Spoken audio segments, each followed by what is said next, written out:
Olá, você está no canal Um Conto por um Ponto. Eu te convido a curtir, a comentar, a compartilhar e se inscrever no nosso canal. Resolvi escrever para contar um pouquinho da minha história com o Alexander, um amor que nasceu lá na infância. Uma dessas coincidências que a vida prepara e que, sinceramente, eu sempre achei que só aconteciam em filmes. E aconteceu comigo, com nós, com a gente. Bom, eu e o Alexander crescemos praticamente juntos. As nossas mães eram amigas desde pequenas e com o tempo fomos pegando a mesma rota. Brincadeiras, festinhas de aniversário, brincadeiras no quintal e tudo o que dava para fazer junto a gente fazia. E nem precisou de esforço, sabe? Era natural. A gente cresceu em sintonia. Estudando na mesma escola, na mesma classe, os nossos amigos eram os mesmos. Então não deu para evitar e nos apaixonamos. E com 10 anos, eu já sentia que o meu coração pulava toda vez que o via. Era uma coisa meio inocente, claro, mas forte. Aquela ansiedade boa de quando sabia que ele vinha me chamar para ir para a escola ou mesmo para ficarmos em frente em casa conversando na calçada. E aquela espera que só um coração de criança apaixonada conhece. Então, crescia em mim. E o mais engraçado era que o Ale dizia que sentia o mesmo. Ele, tão menino quanto eu, também confessava que algo nele mexia quando a gente se encontrava. E o tempo foi passando e eu realmente descobri que era completamente apaixonada por ele quando o Ale me tirou para dançar. A gente dançou em silêncio até que ele sussurrou no meu ouvido, dizendo que queria muito me beijar. Olha, e naquele momento eu tive a certeza de que o que eu sentia era maior do que a nossa amizade. E na emoção, eu respondi que também estava muito querendo aquilo. Paramos então de dançar e o Alexander me levou para trás da escola. E lá pela primeira vez nos beijamos. Foi o nosso primeiro beijo e aquele beijo mudou tudo. E a nossa amizade se transformou em amor. Com medo das nossas mães não aprovarem o nosso namoro, decidimos manter aquilo só entre nós. Era algo assim tão gostoso porque a gente podia continuar juntos como sempre foi e ninguém pegava no nosso pé. Olha, foram alguns anos vivendo assim, entre a amizade e o amor, onde cada dia eu percebia que o sentimento que nascia em nós era mais forte e verdadeiro. Mas então, de repente, a realidade entrou no nosso mundo e tudo virou de cabeça para baixo. As nossas mães, que sempre foram como irmãs, se desentenderam. E sabe, até hoje eu não sei ao certo o que causou a briga, mas eu lembro bem de como o clima começou a mudar. Olha, eram palavras mal interpretadas aqui, rumores soltos ali, e o que parecia ser uma desavença passageira se transformou em algo muito maior. O que antes era uma amizade pura virou desconfiança e distância, e de repente o laço que unia as nossas famílias, pronto, se rompeu. E para mim e pro Ale foi um choque. E como se já não bastasse, a minha mãe decidiu que eu não deveria mais falar com ele. E a mãe dele fez o mesmo. Elas nos proibiram de estar juntos. E olha, a gente sofreu um bocado. Nos falávamos apenas na escola e um pouquinho depois das aulas. Mas um dia a minha mãe nos pegou juntos e ela ficou tão nervosa que me agarrou pelos cabelos e me arrastou para casa. E não bastando isso, ligou para a mãe do Alê e contou tudo. E a dona Isabel? A dona Isabel tirou Alec da escola e o matriculou em outra longe de mim. Mas mesmo assim, ele sempre dava um jeitinho de me ver. Olha, e aquele ano foi tenso. Andávamos com o coração na mão, com medo de que alguém pudesse nos ver. E sabe, mesmo assim, a gente não ficou um dia sem se ver. E no ano seguinte, veio a notícia que nos deixou completamente tristes.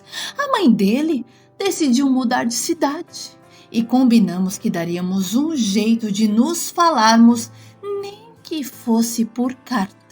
E foi exatamente isso que aconteceu até instalarem telefone na casa dele. E quando o telefone foi instalado, eu comecei a trabalhar na oficina de costura da mamãe para poder ter dinheiro para comprar fichas telefônicas. Olha, e as nossas ligações eram cheias de promessas e o Alexander pediu para eu esperar por ele. E eu precisei até fazer um juramento de que o esperaria, não importava o tempo ou a distância. E nós também acabamos nos mudando para outra região e eu me esqueci de passar o meu novo endereço para ele. Poxa, tínhamos tantas coisas para falar que muitas coisas esquecemos de dizer. E fizemos 16, depois 17 e quando o Alê completou 18, ele serviu ao exército e prometeu que assim que tivesse uma folguinha, a gente iria se ver, nem que ele tivesse que baixar na minha casa. E eu ficava ansiosa a semana toda, esperando o momento de falar com ele, já que o Alê passava a semana dormindo no quartel e só conseguia ligar no final de semana. E com o tempo, as nossas ligações foram ficando ainda mais difíceis. Olha, haviam finais de semana em que ele também tinha que ficar por lá, mas sempre que conseguíamos nos falar, ele me pedia para não esquecê-lo e me fazia prometer que eu não ficaria com ninguém e dizia que me amava e que a gente iria se casar. E eu, é claro, eu fazia todos os juramentos que ele pedia, guardando nossas promessas no coração. E naquele tempo, muitos garotos me procuravam, viu? Olha, pretendentes não faltavam. Mas eu não podia quebrar a promessa que havia feito ao Alê, mesmo a minha mãe me empurrando para namorar o filho do dono que trazia serviço para ela costurar em casa. O moço era bonito, mas o meu coração já tinha dono, e por isso eu joguei a real e disse que amava outro, e ele entendeu e parou de aparecer em casa.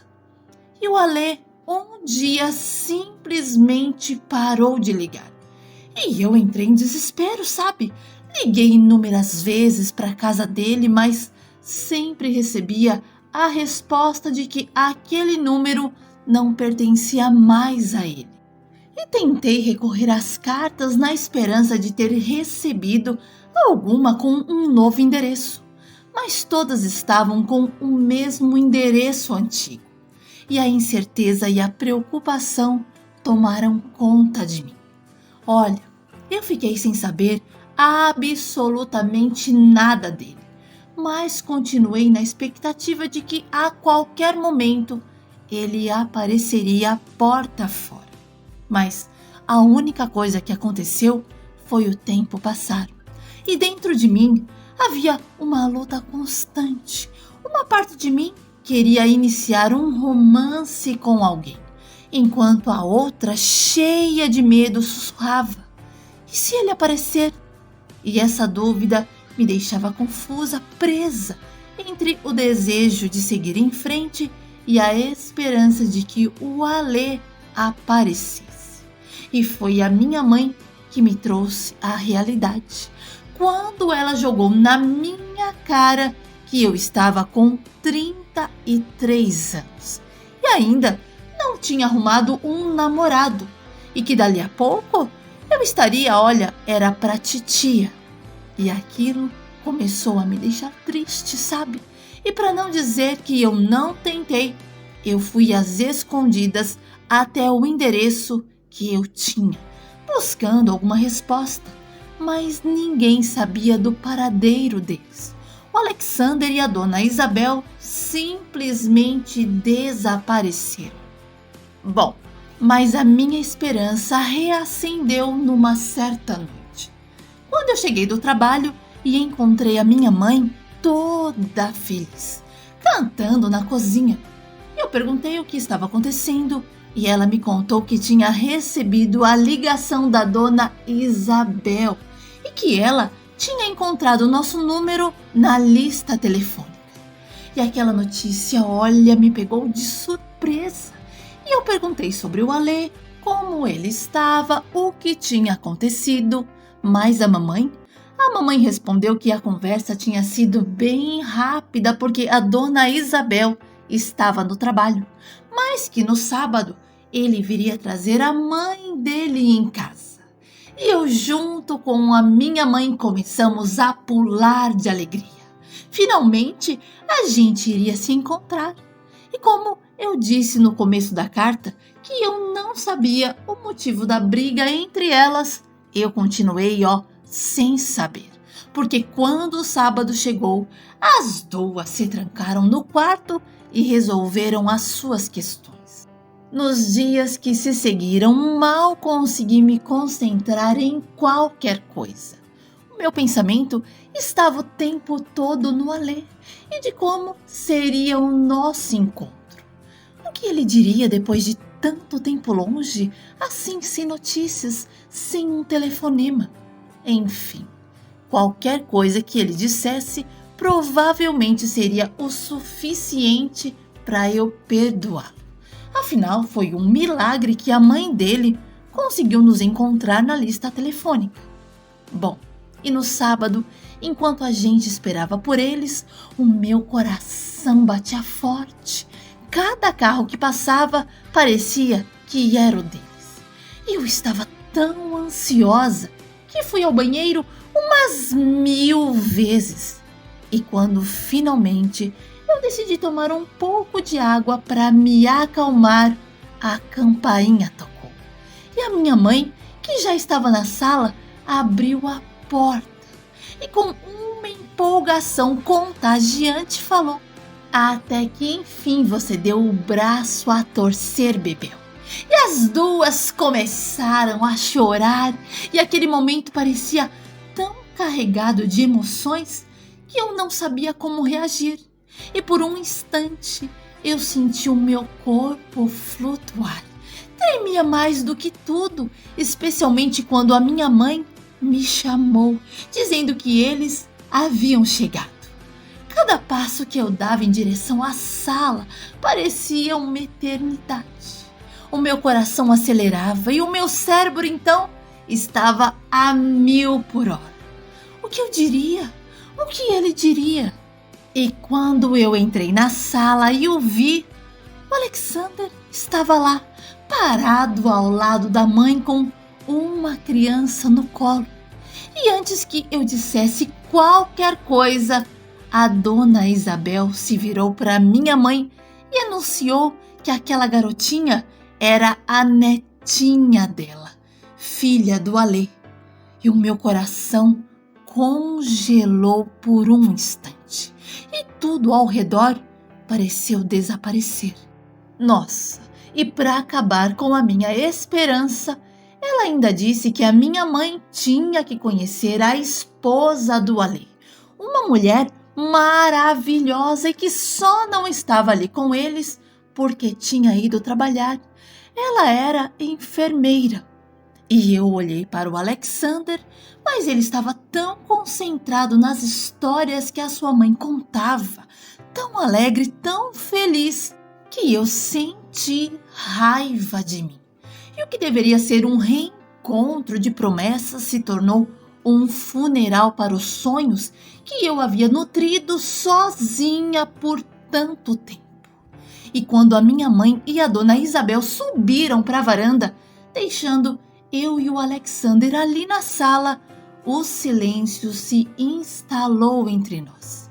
E por mais que eu quisesse dizer algo, qualquer coisa, a decepção era tão profunda que me paralisava.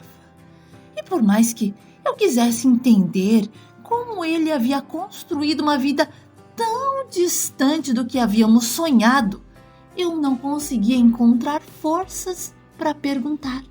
A verdade era que qualquer resposta dele me machucaria ainda mais, porque eu já sabia o suficiente.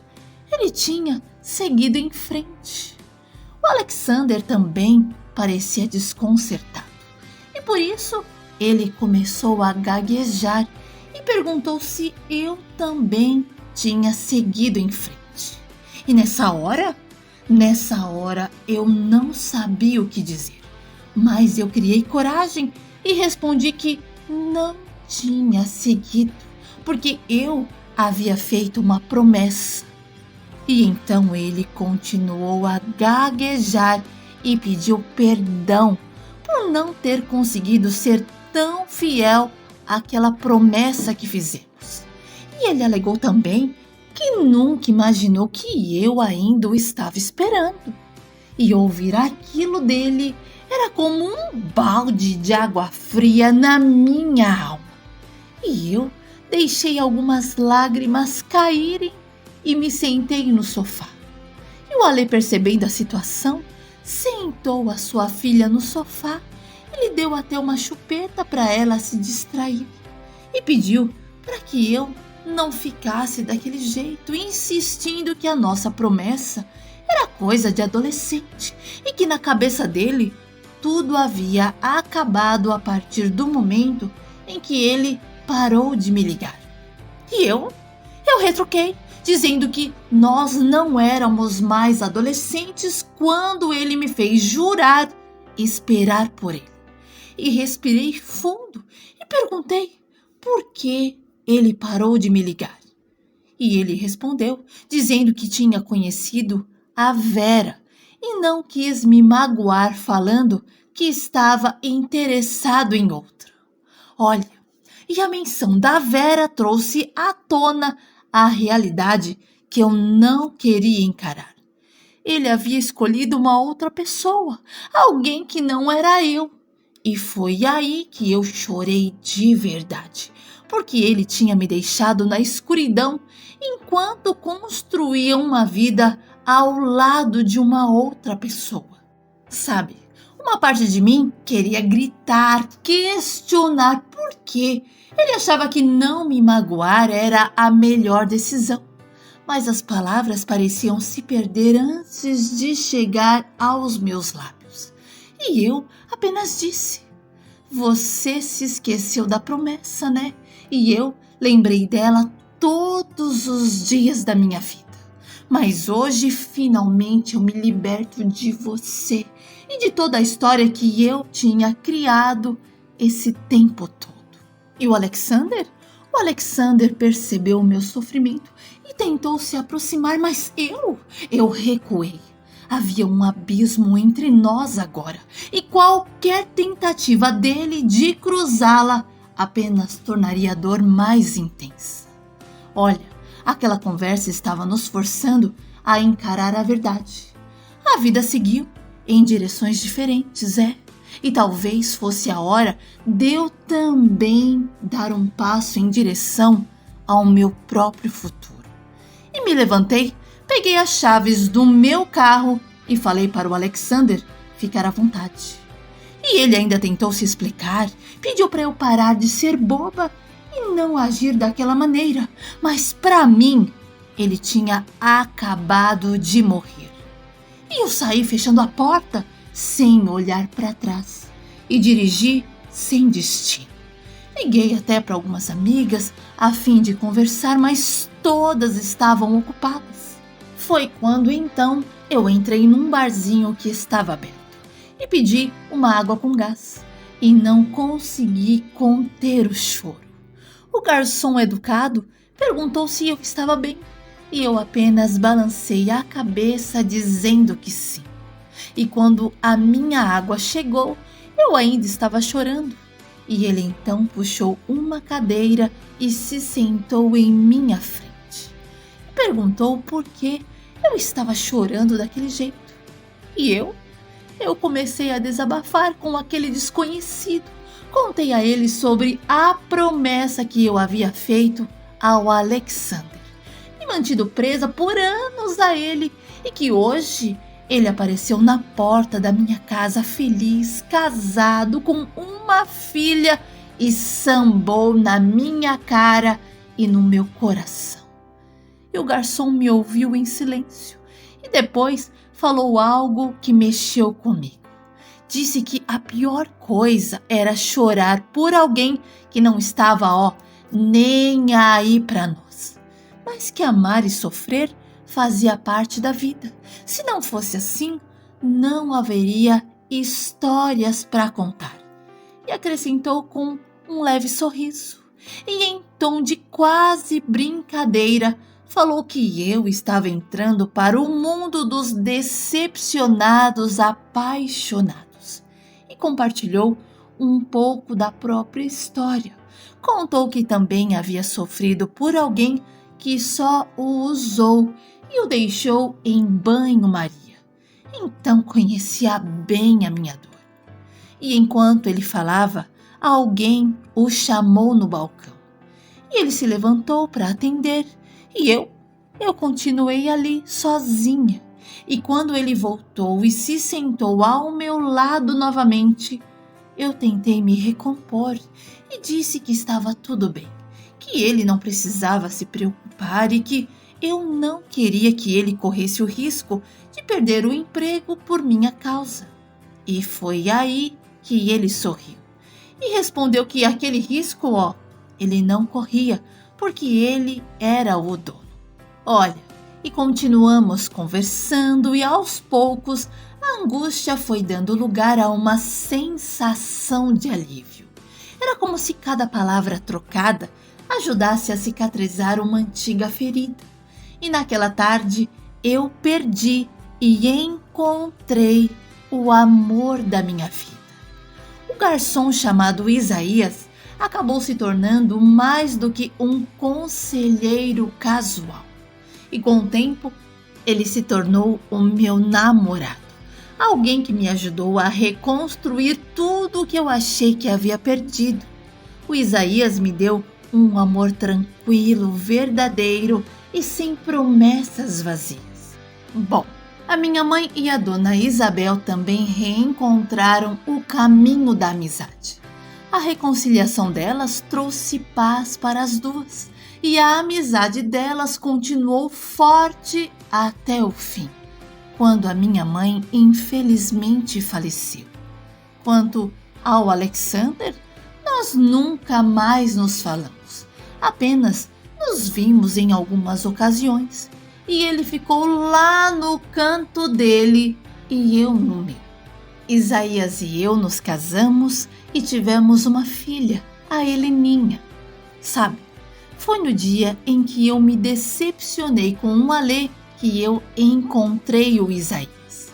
Naquele instante, quando meu coração parecia desmoronar, ele apareceu com um gesto simples e palavras sinceras. E sem que eu percebesse, o que parecia ser apenas um ombro amigo acabou se tornando o amor que eu realmente precisava.